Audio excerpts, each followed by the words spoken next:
V3 news ప్రేక్షకులకు నమస్కారం. సామాన్య ప్రజలకు ఎలాంటి సమాచారం కావాలన్నా సమాచార హక్కు చట్టం ఉపయోగించి తెలుసుకోవచ్చు.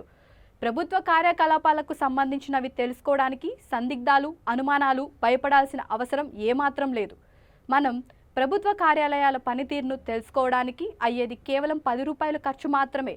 ఇంతటి ప్రజా ఉపయోగకరమైన చట్టంలో ఏ అంశాల గురించి మనం తెలుసుకోవచ్చో, ఎలా దరఖాస్తు చేయాలో, అసలు చట్టం ఎప్పుడు స్థాపించారో తెలుసుకుందాం.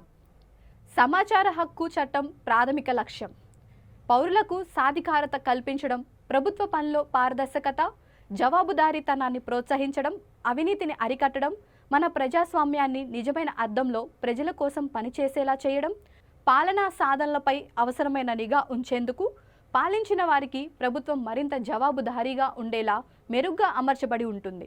ప్రభుత్వ కార్యకలాపాల గురించి పౌరులకు తెలియజేయడానికి ఈ చట్టం ఒక పెద్ద అడుగు. ప్రభుత్వ కార్యాలయాలు, సంస్థల నుంచి సమాచారాన్ని అడిగి తీసుకునే అధికారమే సమాచార హక్కు. సామాన్యుడికి ఏ ఆఫీస్కు వెళ్ళినా పని చేయించుకోవడం, తనకు కావలసిన సమాచారాన్ని రాబట్టడం కష్టతరమైన నేపథ్యంలో భారత ప్రభుత్వం 2005 అక్టోబర్ 12న ఈ చట్టం భారతదేశం అంతటా అమలులోకి వచ్చింది. దీనిని ఉపయోగించుకొని ప్రభుత్వ పనులపై సమాచారాన్ని పొందవచ్చు. ఇంతకు ముందు పార్లమెంట్ లేక విధానసభ, విధాన పరిషత్ సభ్యులకు ఉన్న ఈ సౌకర్యం ఈ చట్టం ద్వారా ప్రజలందరికీ తెలిసింది. గతంలో ఉన్న ఫ్రీడమ్ ఆఫ్ ఇన్ఫర్మేషన్ యాక్ట్ 2002 స్థానంలో సమాచార హక్కు చట్టాన్ని తీసుకొచ్చారు. పౌరులు కోరిన సమాచారాన్ని 30 రోజుల్లోపు, కొన్ని సందర్భాల్లో 48 గంటల్లోపు అందివ్వాలని చట్టం చెబుతోంది. సమాచారం కోరే దరఖాస్తుకు ఖచ్చితమైన ఫార్మాట్ అంటూ ఏదీ లేదు. కానీ దరఖాస్తుదారుడి పేరు, పూర్తి చిరునామాతో పాటు ఇతర వివరాలను అప్లికేషన్లో పొందుపరచాలి. సమాచారం కోరే పౌరుడు దరఖాస్తును సంబంధిత విభాగానికి చెందిన పబ్లిక్ ఇన్ఫర్మేషన్ ఆఫీసర్కు పంపించాల్సి ఉంటుంది. ఒకవేళ 30 రోజుల్లో సమాధానం రాకపోతే కేంద్ర సమాచార కమిషన్ని సంప్రదించాల్సి ఉంటుంది. దేశ పౌరులందరూ ప్రభుత్వ యంత్రాంగాలకు సంబంధించిన సమాచారాన్ని పొందే హక్కును ఈ చట్టం కల్పిస్తోంది.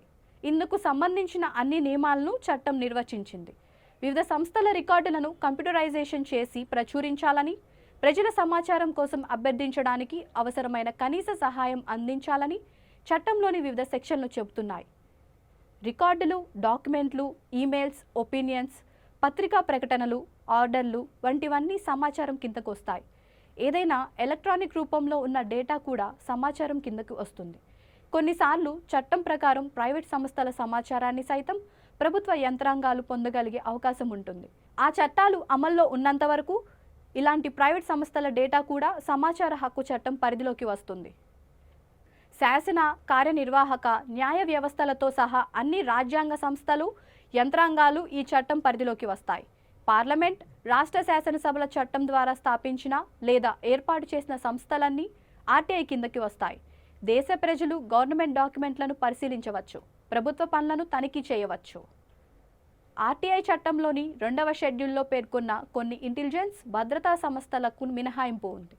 ఈ సంస్థల్లో అవినీతి ఆరోపణలు, మానవ హక్కుల ఉల్లంఘనకు సంబంధించిన సమాచారం మాత్రం చట్టం పరిధిలోకి వస్తుంది.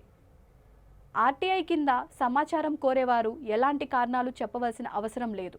పౌరులు అందరూ సమాచార చట్టాన్ని ఉపయోగించుకొని వారికి కావలసిన సమాచారం తెలుసుకోవచ్చు. ప్రభుత్వం మనకు కల్పించిన హక్కును సక్రమంగా వినియోగించుకుందాం. ఇది ఈనాటి ప్రత్యేక కార్యక్రమం. మళ్ళీ మరొక కార్యక్రమంలో కలుద్దాం. చూస్తూనే ఉండండి V3 న్యూస్, లక్ష్యం సమాజ్ హితం. నమస్కారం.